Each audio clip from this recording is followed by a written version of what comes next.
Hello and welcome to Become the Teapot. I'm Iain. And snow am I. Still getting the mileage out of those snow puns, eh? You snows it. Right. 'Tis the season once again, dear listeners, for us to compare festive films with their comic counterparts. And do we have some gifts for you? That's right, so come take a look at what's in Uncle Ian's bulging sacks. Wait, that didn't come out right. No, it did not. What I think Ian's trying to say is that we have not one but two Christmas episodes coming up. Sure, our sacks are overflowing. Fit to burst even, and we can't wait to empty them into your ears. This week, we've been watching 2019's Shazam. And reading Geoff Johns' new 52 reboot of the character from the pages of Justice League. Which, as it happens, are both set at Christmas. So place your hands upon our powerful staffs. And say our name. And prepare yourselves to become the Teapot.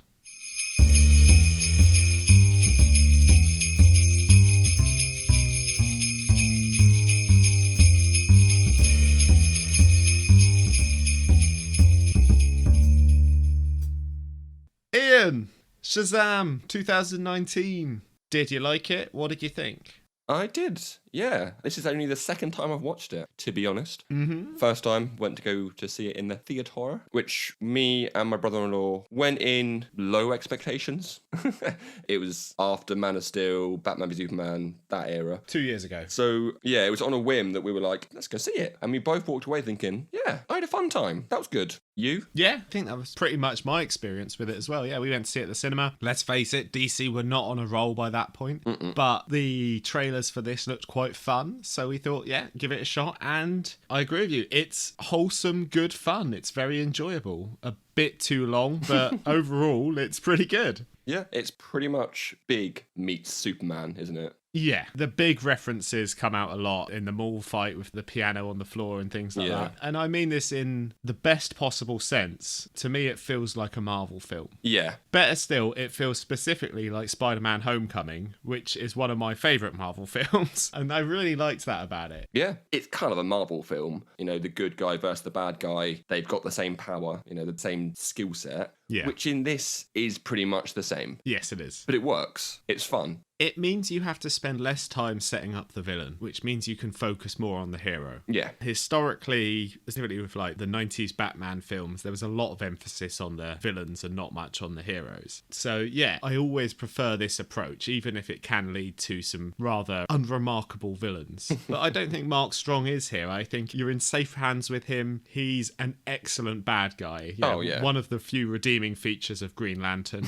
And I just think he sells it, you know, and he's clearly reveling in everything he's doing. So yeah, I think it works well, that setup of having more focus on Billy Batson, and obviously then you've got 5 other foster kids to focus on. Yeah, I really like that it opens up with the bad guy.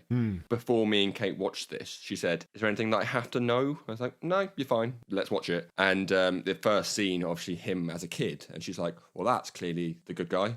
And you go, hee. You wait and see. But yeah, I do like that it humanizes Dr.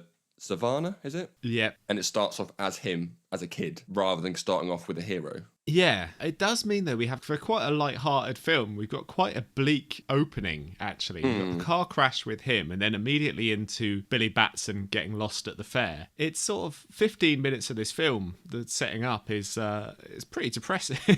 It's like the start of Up. Yeah, essentially, yeah, just kids being abandoned and chastised and people being crippled. And then it gets into this quite light-hearted fair with, you know, training montages set to Queen songs. And him flossing. Yeah. That dated it a little bit, didn't it? I thought that was kind of funny. It is funny. I mean, it happened. Yeah, it was very much what kids were doing at the time. I'm not sure kids of Billy's age were doing it at the time. One thing I always thought was a bit strange was there's a strange thing where Billy as a child doesn't behave like Shazam does as Shazam. So, you know, obviously you've got an adult acting as a child doing an impression of a teenager, but obviously that isn't what the teenager acts like. The teenager acts a lot more mature than that when he's himself. So it's always a bit strange, you know. But, I mean, apart from that, that's the only sort of thing I was thinking, watching it, going, why is he acting quite so goofy and childlike? Just that's what an adult's interpretation of a teenager is. But it's not what a teenager's interpretation of a teenager is. So yeah, there are definite points where the adult Shazam, not the adult Shazam, the adult version of him doesn't quite match up with the younger version. Yeah. I would say towards the end of the film it does a bit more. Yes. Because they've both grown up, I guess. It's the same character, but they both realised that it's all about family and he's got to be a hero and he can't just zap people's phones. Like, Yeah. charged. Like, use your powers for good, mate. it's mostly played for laughs, and that's why it gets away with it. It's funny to see a grown man act like a child. Like you say, it's big, essentially. Yeah. That's where the comedy comes from. And it's something that I think has not always been the case in the comics. I think certainly used to be that, he was a child and then he was a hero as a man. He wasn't a brain of a child really inside a man. He didn't behave like a child. I think it was something that they brought in relatively later. It wasn't in this New 52 run, but the New 52 run certainly solidified that as an idea. Yeah. Well, in theory, and they kind of say it, but it doesn't happen, when he turned into Shazam, he should have the wisdom of Solomon. Yes. And yet he's an idiot. Yeah. That was always the case before, but he definitely doesn't have wisdom of Solomon here. And some of the other powers as well.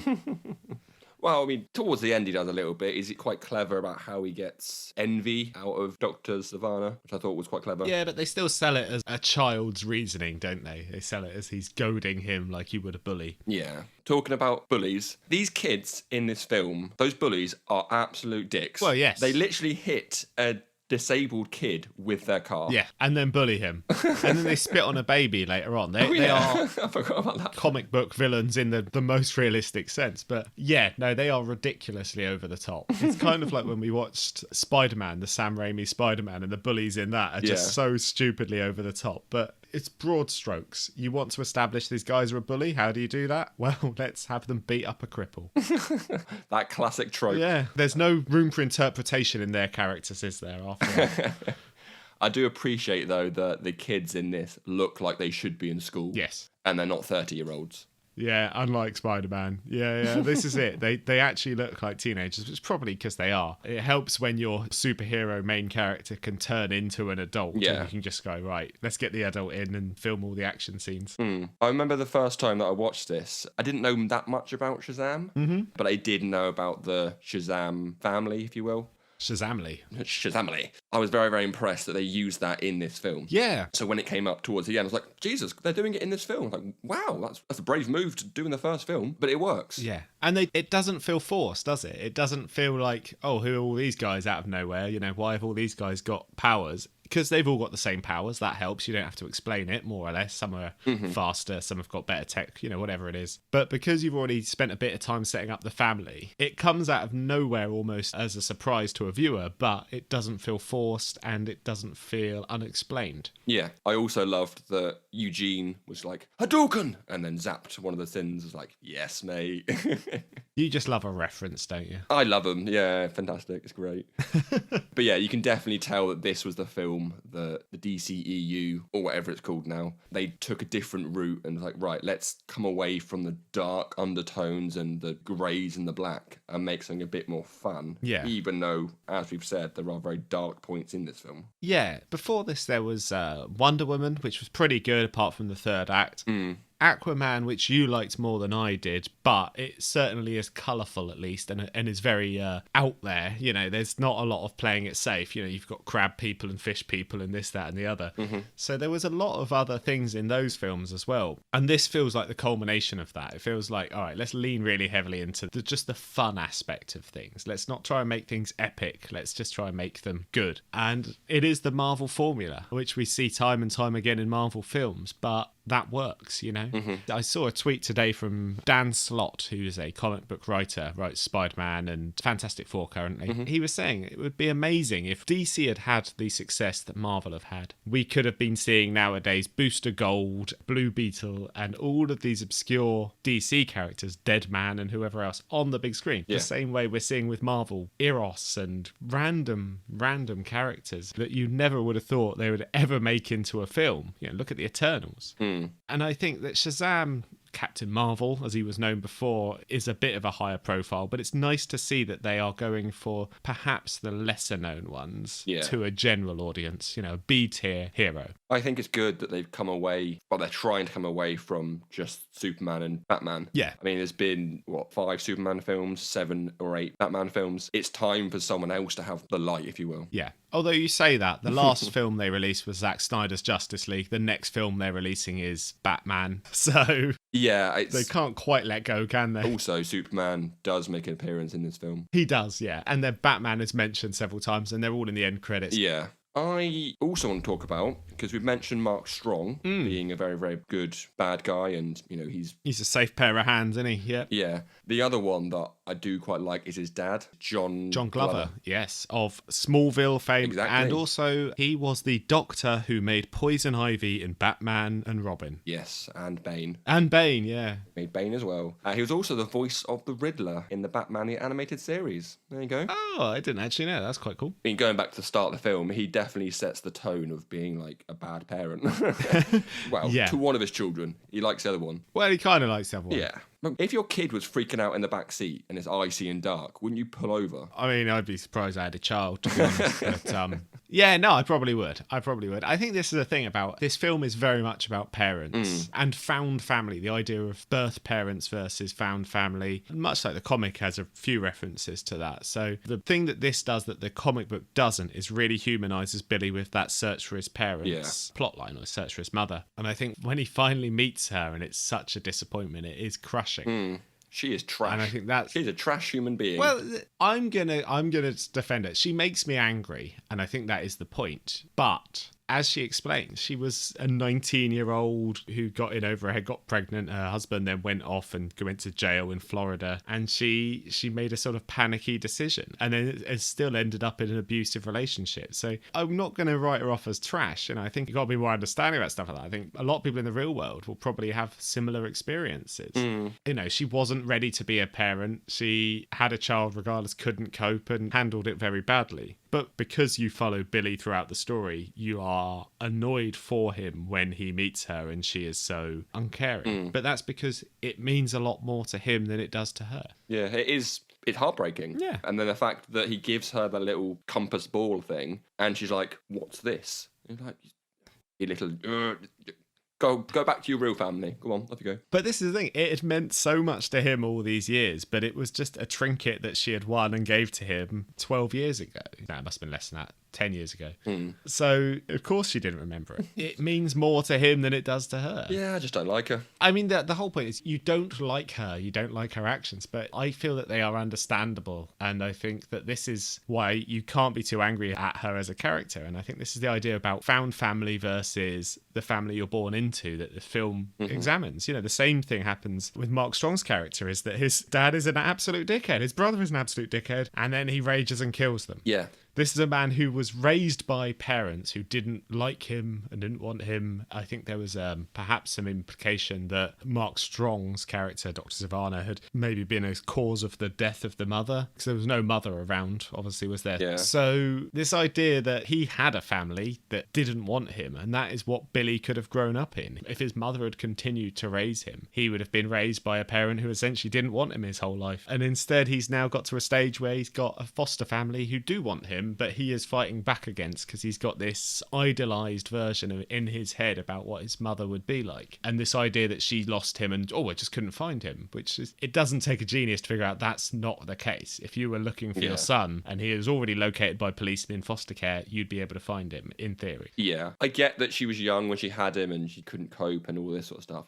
but do the right thing and take him to a foster home, or rather than just leaving it at a fun fair. Yeah, it's his lack of closure, I think, is if she had come forward to him after he was in foster care and said, sorry, I can't cope, and, But she clearly made a bad decision 10 years ago and hadn't really thought of it since. She's not winning any Parent of the Year awards. No. And she does annoy me, but I think that's the point, and I think you got to have a little bit of sympathy for these things. But I really like the foster parents, speaking of which, including the guy from The Walking Dead in one of the later seasons. This is the dad, and he is my favourite character, Jerry. Jerry. Just turns up. He's really fun. He's got a big axe, and every time he gets near a zombie, I get really scared that he's going to die. Don't do it. Run away. Just stay away from him. You're so cool. I've still not gone back to watch that. Nah, that's fair enough. I don't blame you. But the latest thing, I just really like him. He just seems he's such a jolly figure in the apocalypse that it's amazing. It's like stands out amongst all these bloody miserable navel-gazing, badass-looking guy. Oh, let's just pose in our leathers. And then you got this really like happy, massive guy with a big axe. He's just like, hey guys. Anyway, I feel I'm going off track there. No, fair enough. That's what you do best. Why don't you do what you do best? And no, I'm at a loss. No, okay. Well, what I would like to say is it's clear that they used the all-new 52 reboot Shazam to base this film on. Yeah. I mean, there's a bunch of plot points in this clearly taken from that. You know, Billy bouncing from foster home to foster home. Yep. How he gets his powers, you know, on the subway, being chased by the bullies, like we've said, the siblings, like we've said, and the Christmas setting, and a whole bunch more. Yeah. Shall we go on to the comics then? It sounds good to me, yeah. And a lot of what you've said there, some of it is from the original Origins, subways and things like that. Some of it is introduced in this new 52. So, like you say, the introduction of a more diverse family for the Marvel family. Yeah. I do wonder what they're going to call some of the characters when they do the sequels, because obviously you've got Mary Marvel and things like that, but that doesn't make sense when he's called Shazam instead of Captain Marvel. Oh, yeah. So maybe they'll just call him Mary, who knows. But yeah, you're right. It really takes inspiration from those Geoff Johns comics, because Geoff Johns is obviously quite influential in DC comics as well as DC movies. They really draw upon his works in particular. But you've not read the comic before. As it turns out, I have, but I forgot all about it. But what did you think? I think the comic isn't as family fun as the film is, personally. I think the film does a better job of the family fun aspect. But I still enjoyed it. I do like how this comic was used to inspire the film. I don't think the comic is as fun as the film is, but I still enjoyed it. It can be quite harsh on characters and the way characters are acting. Billy in particular, I thought, is a much more unlikable character in the comic book. Yeah, he's a proper brat in the comic. Yeah. I mean, I even got fooled about the first interaction that he has with the foster parents, Mr. and Mrs. Vasquez. Yeah, Vasquez, yeah. Yeah, the first interaction that he has with them, he's like, oh, I love to read, I love this, I love to cook, I love that. And as soon as they walk out, he's like, fooled them, pricks. It fooled me. I thought, oh, they're taking a nice happy version of the character compared to the film. I'm like, oh, no, he's just more of a brat. Because obviously in the comic book, there is a complicit, the woman who looks after them, who is basically wanting rid of him as well, so joins in on the lie. It's played for laughs, but it's actually pretty dark when you think about it. Is that this woman wants rid of him so bad. She says something about her pension. Yeah. You're going to screw up my pension. You can't leave this house, you're mine until you're 18. But yeah, it's played for laughs, but you go, well, he's a brat, fine, he's a kid, this has been his life all these years. But as a social worker, she sucks. Yeah. She's really horrible. Yeah, she's not meant to be. I don't think either of them are meant to be nice characters at the beginning of this. Billy is very much a brat, as you say, and I think that makes it a little bit more unrealistic when he gets the powers of Shazam. And I know that they almost make a point of Billy explaining to the wizard that no one is good. Yeah. It's like, oh, no one's good, so give me the powers. What, like a 4,000-year-old wizard is not going to understand that there's no such thing as the perfect person? I mean, I don't think that was what was holding him back in the film. Anyway, I have a few problems with the comic in that, well, clearly it's very forgettable because I read it and forgot about it because I was reading Justice League at the time and it was a follow-up comic to that. And I went back to read it this time around and went, this is all very familiar. And I couldn't remember if it was just because the film takes so many leads from it. And then I thought, no, because I remember the thing about the tiger and stuff like that. But yeah. And then, as I say, the fact that Billy is so unlikable. The thing is, like you said, I think the film does a really good job with that family, fun, friendly dynamic. In the film, it doesn't feel forced. It doesn't feel like it comes out of nowhere. In the comic, I felt it does. Yeah. It goes, oh, okay, well, that's strange, but fine. And I think perhaps that's because there's a lot more going on with the villains in the comic book. You have not just Dr. Sivana, but you also have Black Adam as the main villain. So what they've done in the film is sort of merge those two, given Dr. Sivana the Black Adam powers, even though he doesn't have them in the comic books, and created it so you've just got the Deadly Sins and Sivana. You haven't got the Deadly Sins, The Rock, and Dr. Sivana. And I think it works better that way because you don't have to do another origin. You don't have to go, right, well, what's this guy's deal? Yeah. They did obviously touch on Black Adam in the film. Yes. They didn't say his name, but they did like the CGI thing. The wizard did a little PowerPoint presentation, Yeah, it wasn't on someone's abs, but I still got it. You still understood, yeah? Yeah. Cool. But yeah, every time that Black Adam was talking about the Rock of Eternity or the Rock's powers, I just kept thinking of Dwayne the Rock Johnson, and it was kind of off-putting, but it's not their fault. It's just life, isn't it? Well, I think they were planning The Rock's film. You know, he's obviously making Black Adam at the moment, and they obviously didn't want to introduce him in this film. I am a little worried that he's not going to be as villainous in his own film, but we'll see what happens, because he is a villain ultimately, and obviously whenever they make a villain a hero in a story, it always ends up with quite a tame version. The recent examples we've seen that haven't done that is perhaps the Suicide Squad, not Suicide Squad, but the Suicide Squad. But yeah, so I'm interested to see what will happen with Black Adam, if he will become more of an anti-hero, an anti-villain. He's kind of an anti-villain in the comics. Yeah, it's the character I don't know much about, like Shazam. I enjoyed reading about Black Adam and seeing his origin, and I like that they've not used him in the film. Yeah. It's a good thing to look forward to in the sequel. I'm sure he'll be in Shazam 2. He's getting his own film, all of these things. He might not be in Shazam 2, but he might be. Yeah, or he might a little not be, cameo. because they've already introduced. I think they've got Lucy Liu and Helen Mirren playing the villains in the next one. Yeah, Which is actually. an insane cast. You know, I don't know what they're doing with this script to attract these. I mean, I suppose this is what superhero films do. They throw a load of money at big name celebrities and get big cast. Exactly. I mean, I did mention this character earlier on in the film, but Eugene as well is quite funny in this film, in this comic even. I do like that he can talk to electrical devices. Yeah. He moves the van by his mind, and then he just talks to a van and literally has a conversation with the van. I thought that was hilarious. It's quite fun. It's a little bit. I mean, I will say the Asian kid being the technopath is a little bit on the nose in terms of stereotyping. I didn't even think of that. Yeah, it's a little bit like, oh, here's the nerdy Asian one. But, you know, other than that, it's fine. I understand they want to give each one a different personality trait. So one was taking on the speed of Mercury, one was taking on the wisdom of Solomon and things like that. So you had the strength of Hercules was, I can't remember his name now. The Freddy? No. Pedro? Pedro, thank you. Yes, Pedro was obviously the strong one. That's his shtick.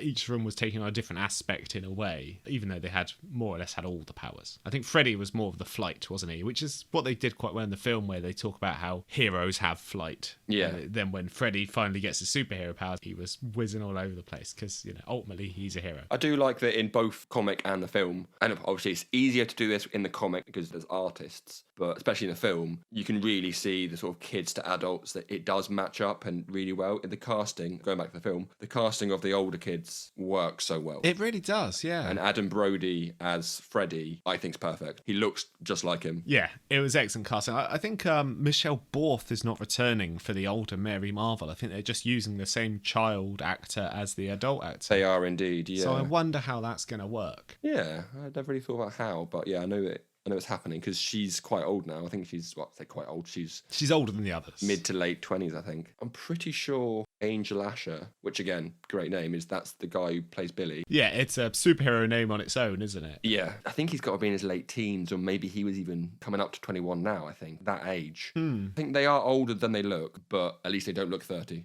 All right. Asher Angel is 19. There you go. Grace Fulton is 25. So, yeah. Not quite early 30s. That was a bit of an insult. No, I said at least they don't look early 30s. So actually, a character that appears in both film and comic, which I know zero about, is Mr. Mind, I think his name is, the little caterpillar worm thing. Yeah, little psychic worm Do you know much guy. about him? Yeah. Not a huge deal. I've read about him in a few comics, and he's always been a bit like, for me, a Gorilla Grodd type character. He turns up, and it's like, it's weird, there's a worm. Or it's weird, there's a gorilla. And it's talking, and it's got powers, and it's sort of a supreme intellect, this worm, and it is... But no, honestly, the backstory of these characters... It's not something I know much about, I'll be honest. But I really love seeing literal translation of really outlandish characters. So I love seeing Gorilla Grodd on the big screen or whatever. I would love to see that. And I loved seeing Mr. Mind because it is a worm with a robot voice and a high intellect.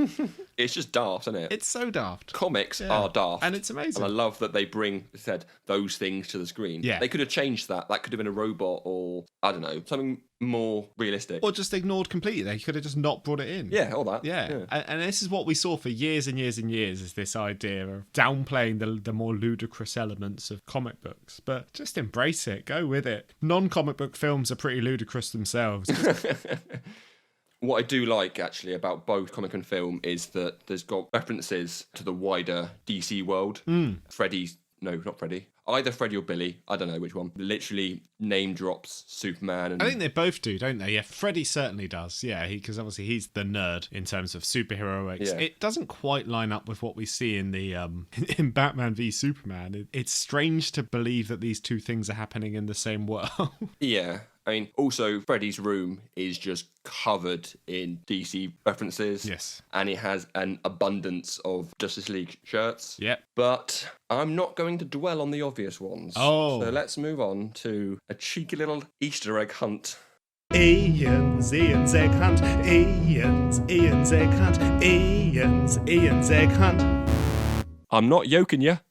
Right, so here's one that I'm curious if you noticed. We were talking about the social worker in the comic earlier on. We were. This one in the film, on her desk, she's got a bunch of like yellow smiley faces, but there's one in particular that has like a blood splatter, just like the comedian's button in Watchmen. Ah, yes. Yeah, that's quite cool. I did see the smiley face, but no, that's cool. Yeah. I mean, it's cool in the way that that's a reference to Watchmen. It's not cool that they've brought Watchmen into the wider DC universe. I think they should never have done that in the comics, and it's bad. Or if the Watchmen exists, the film. Yeah, I mean, there's that as well.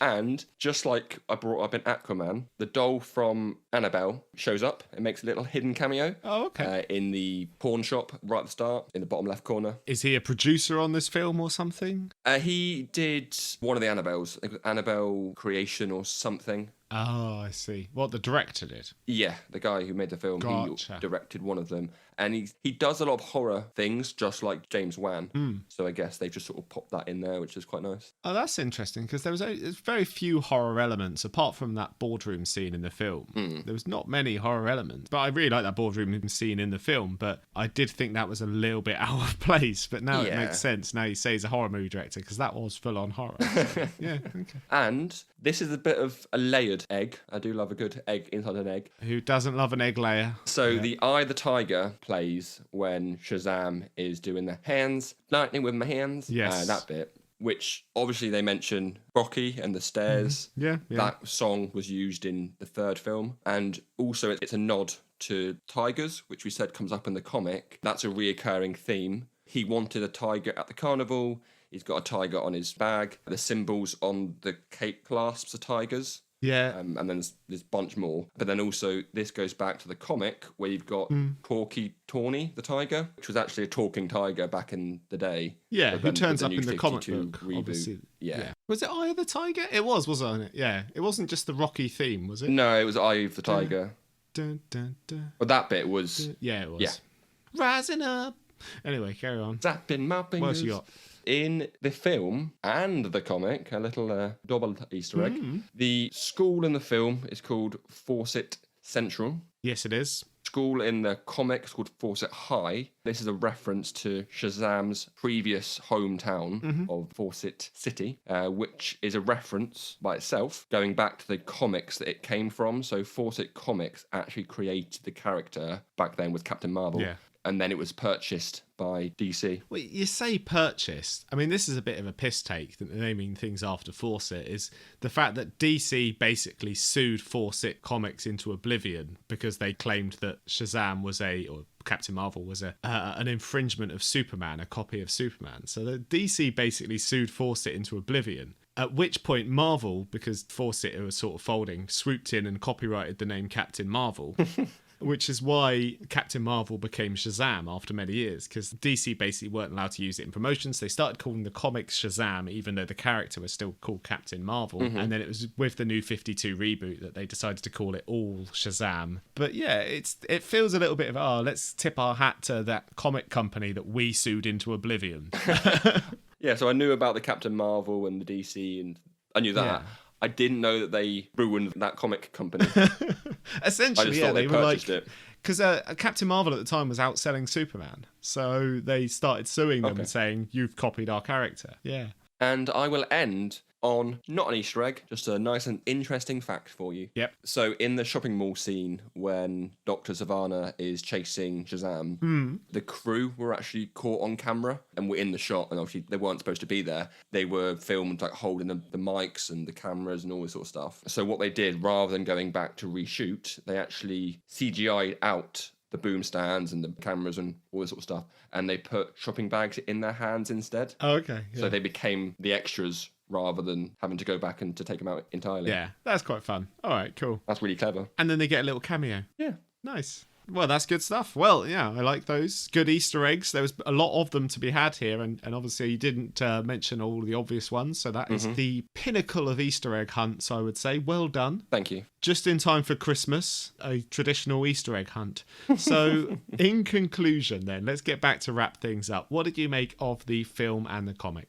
As we've said, the film is really enjoyable. As we've both said, it's a family fun film with sprinkles of darkness in there, but that's life. Life's not always fun. Kids like to be scared, in all honesty. Growing up, you think the films we watched as kids, there was always a little bit of a horror element. Yeah. And, things like Doctor Who as well. There's always a little bit of scariness in there, yeah. And comic, the artwork I think is great, very entertaining. Like the film, has a lot of heart, but I think the film does the family aspect of it better. Yourself? No, I agree. Personally, I enjoy the film more than the comic. I just think the comic was a bit forgettable for me. Well, clearly. Reading this going, oh yeah, I have read this before. But yeah, I would highly recommend, if you haven't watched or read either, I would highly recommend you go and watch the film. The comic for me is inessential and largely forgettable. If you've already seen the film, you don't need to bother reading the comic book, is what I'd say. It covers much of the same ground, but I think the film does a lot of things better, improves on a lot of things. So I would disagree with you there. I would say watch and read. But the reason to read it, I would say, is read this comic before you go to see the Black Adam film that's coming out. Because I think it would be interesting for people to know the comic history of that character before they see what they do with him on screen. Yeah, next year, isn't it, I think? I believe so, that'd yeah. be good. Okay. And in terms of the film, what was Kate's opinion of it? A 3-word review. Bloody good fun. Good stuff. All right. Okay. Well, that is Shazam for this week. Any other business? Shazam! Well, yeah. Oh, yes, indeed. Yes. Ian, where have you gone? You've turned into a child. We mentioned this end of last episode where you were going off after recording to watch The Eternals. So I thought I would try and watch it before we recorded today, which I have done. So well done. Why not do What Have You Been Up To Lately? Right, let's do it. And do you remember the theme tune? No. Oh, no, neither do I, to be honest. What have you been up to lately? There we go. Cool. Right, so let's talk about the Eternals, shall we? Yeah. Or Eternals. Yeah, not The Eternals. What did you think of the film? I really enjoyed it. I was sat there the entire film thinking, right, where's the bad bit? Where's the bit that's awful? Sort of expecting something to come up that would be so horrendous. Horrendous. I made up a new word. So awful that I'd go, oh, this is terrible. But I really enjoyed it. I understand it's not the normal MCU film. They're changing up a bit. Your sort of take on it? If I'm honest, I didn't love it. Okay. I found the whole thing a bit disjointed. I think it jumped back and forth between characters, between locations, between time zones even, 7,000 years of history. And I did find it like it was playing into the Marvel formula in terms of the story beats, but over 2 hours and 45 minutes and with a lot more digressions into things that ultimately proved irrelevant. I think you don't need to necessarily go back to whatever era in history you're going to go back to every half an hour on the dot just to do a little bit more history. I think it detracted from the storyline. And I think it's obviously partially because there's 10 characters to get through, or 10 main characters, plus a whole bunch of subsidiary characters. But yeah, no, I've got Letterboxd, as we've talked about before, and I waited a while before reviewing it because I was trying to, in my own head, justify giving it a higher score. What did you give it then? I ended up giving it 2 out of 5. Out of 5. Because I really enjoy Marvel films. I love Marvel. I want to see these characters again. There's some characters in this I really liked. What was your favourite character or characters? Of the main bunch? Yeah. Okay, I really liked Gilgamesh. I enjoyed him a lot. I really liked Druig as well. See, I didn't. I don't know why. I didn't. He was my least favourite. No, I really liked the dynamic between Druig and Makari. I really liked their sort of relationship. What I really found boring was the central relationship between Cersei and Icarus. I just felt that there was a very flat relationship between them, but unfortunately most of the film hinged around that and expected us to care about that sort of thing, which I just struggled to do. Basically, I spent a lot of time in my own head going, right, I want to give this a higher rating, and ended up realizing that all of the things that I thought about this film that were flaws were the same things I criticise films like Batman v Superman or Justice League, Zack Snyder's Justice League. Yeah. They're the same things I criticise those films for. And the only reason I was thinking, oh, maybe it's better than I'm thinking, is because it's a Marvel film and I wanted to like it. It did have sort of sprinkles of Justice League in there. And again, I think it's the fact that they've got to introduce, the main 10 characters and then also kind of explain the world, because it is set in the MCU, but they're taking a different route of, it's not just, it's 2025, because that's the current year in, obviously, these films. Or 26 now, I think. But yeah, rather than just going, there we go. They go to do a flashback and then forward again and then back again and forward again. So I get what you're saying there about it does jump around a bit. I think my favourite characters out of the film, thanks for asking, was Kingo. I think that's his name. Yeah, he's all right. He was quite funny. He's the comic relief to a certain extent. And then Yeah, I think I do love a good comic relief. he just feels superfluous to the plot, but yeah. Yeah, almost said something there, but it's a little bit spoiler. Yeah.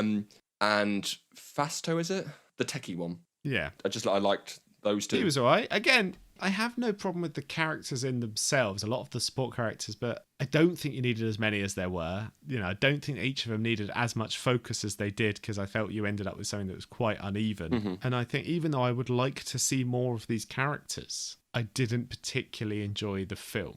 I can't wait to see them in other things, don't get me wrong. And I think maybe this is a film that is made better in retrospect. Like Age of Ultron, I didn't particularly enjoy that the first time I watched it. As they then built upon more elements of that film in later films, I enjoy that film more.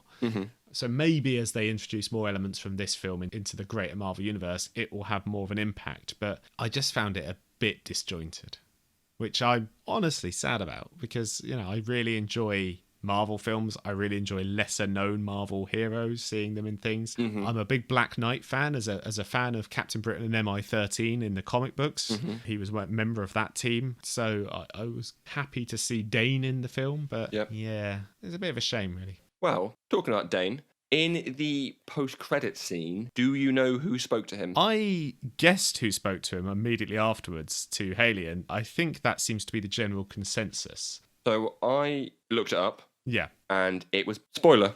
Yeah. Spoiler. Is what I said to Haley immediately afterwards, which makes sense. He falls into that sort of darker Marvel Knights-esque character. So that seems to be what the general consensus is. Yeah. Oh, by the way, spoiler. Oh, okay. We'll bleep that. We'll bleep Spoiler that. alert. We haven't done any other spoilers so far. Well, so what we'll do, so at this point of the podcast, we'll do a flashback to explain that it's a spoiler. We will do. There you go. Job done. Yeah. Right, what else have you been doing? I asked you, but I already know. Well, I texted you and said, we may as well finish Why the Last Man. And we may as well. We did. And to be honest, I had already watched one more episode of it anyway, so it was only finishing off the last 2 episodes. So yeah, that was good fun. What did you think of Why the Last Man? It gets better. Like we were saying, we hoped it would, and it did. I mean, I said the same thing on Twitter, so, if people follow me, they've already seen my views of this. Yeah. If you don't follow me, it's at Papajozz, Papajozz. Shameless plug there. Brilliant. It's a shameless plug, and you are not missing out on much if you don't follow him, is all I'll say. But I'm saying, if it does get renewed, I think they need to alter the pace of the episodes and make it more enticing and just overall more interesting. That's not a good sign, is it? Yeah. No. I agree with you. It started slowly, but it continued to get better as the series went on. I enjoyed the last few episodes in particular, even if the rate at which everyone lost their collective shit was a bit premature. It was a bit, Jesus Christ. I mean, women, calm down. It does feel a bit like it's, men have disappeared. Everyone's joining cults and killing each other all of a sudden. Yeah, it didn't quite make sense. Yeah, and there was also a strange decision in the last episode where something happened. I won't go into spoilers, but something happens. There's a big standoff, and then it just sort of cuts back, and the people who were in that scene before are now back where they were before in the home base, and there was no mention of what happened, how, why, how they got back there, why they were released. And it was like, oh, okay, this almost feels like something was cut for time in between those two scenes. You know, I stand by my statement from our episode on the show. If I hadn't have read the comic, I probably wouldn't have watched all of the series. Yeah. But it definitely got better as it went on. So I would like to see a second series. I'd like it to be a bit more focused and a bit more entertaining. Yeah. What else have you been up to this week? I started to watch Firefly. Oh! Firefly, I've not seen it before. Yes. It's been on my list for ages. That's fun. And I've not binged it, but I've watched a fair few of them. I think I've got a couple left to watch. Really enjoyed it. Like a fun space western. Yes. Love the characters. Love the sort of heists that they do, as a plural. Heists. Heists. And even though it's not a comedy, there is a lot of comedy in it. There is. Yeah, it's just fun. Have you ever watched Cowboy Bebop?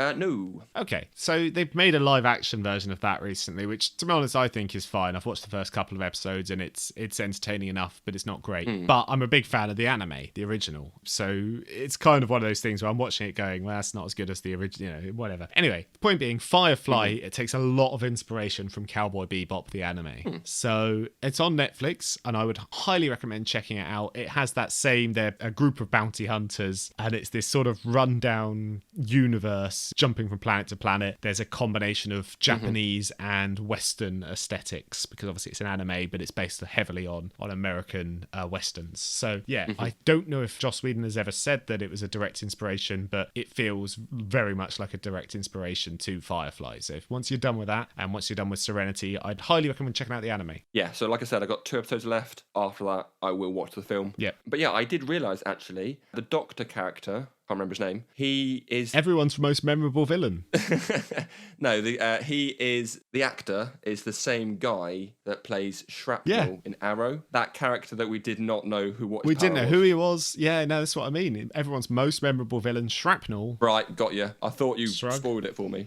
No. This is what I mean. It's like, yeah, I realised after I watched that show, because you made me watch that episode of Arrow, that was the same guy. And I went, oh, okay.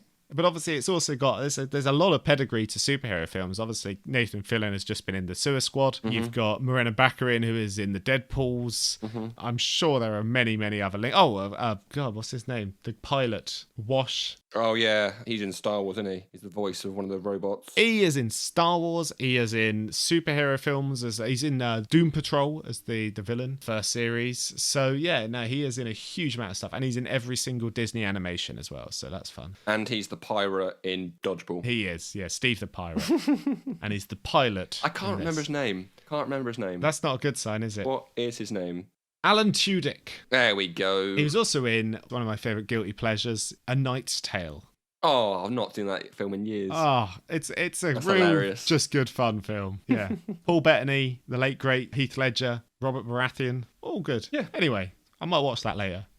Cool. Anything else? I've continued to play Final Fantasy VII. Yes. Not got very far. As I said last time, I've been naming the characters now. Yeah. And I've just unlocked Red 13. Right. The lesser known member of Star Wars. And I called him Tokyo in honour of you. Thank you. It's very nice of you. If you want to explain that, you can do. But You can do. It's my old gamer tag / email address was Tokyo Bill.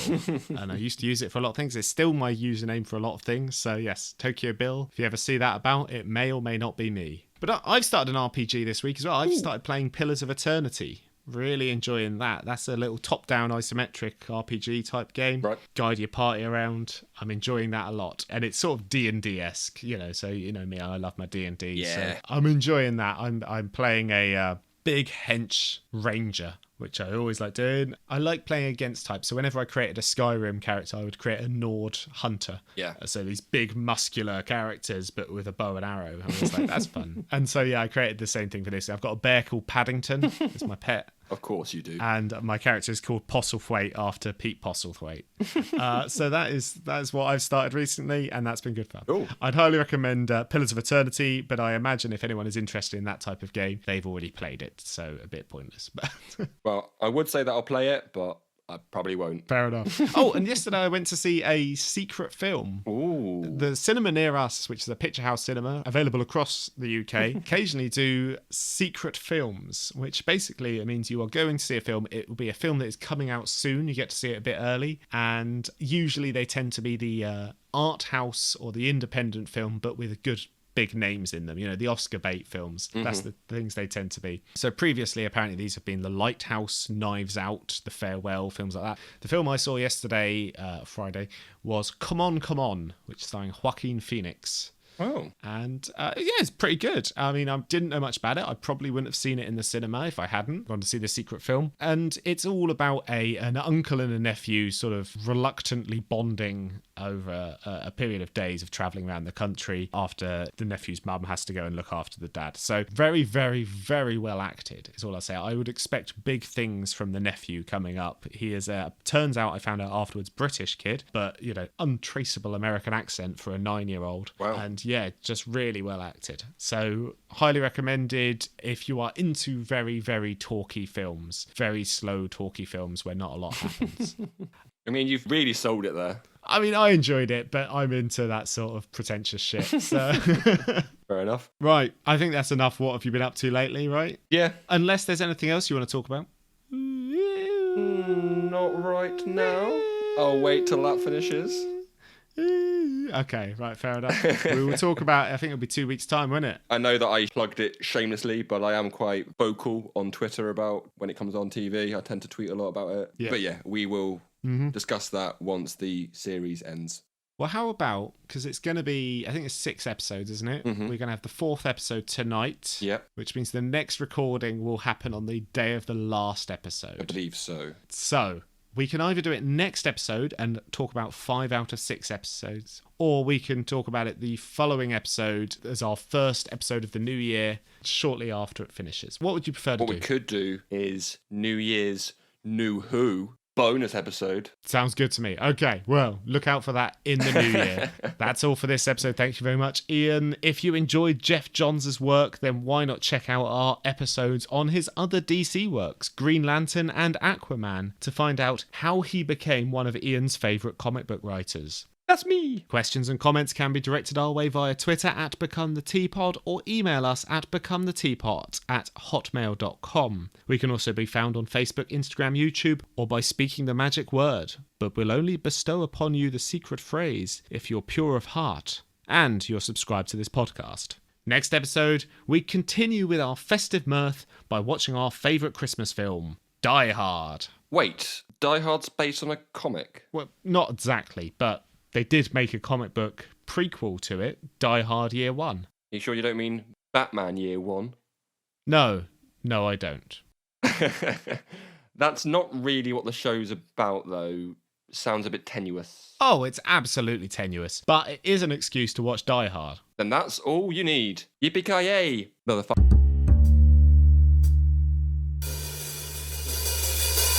And reading Geoff Johns... Hold on. And reading Geoff Johns' new... Hello. No, I'm going to just do that one more time. Sorry. Go on. That's right. And reading Geoff Johns' new 52... And reading... Fucking hell. I wrote this. We're both struggling. Right. That's a 3-minute intro. Yippee-ki-yay, motherfucker.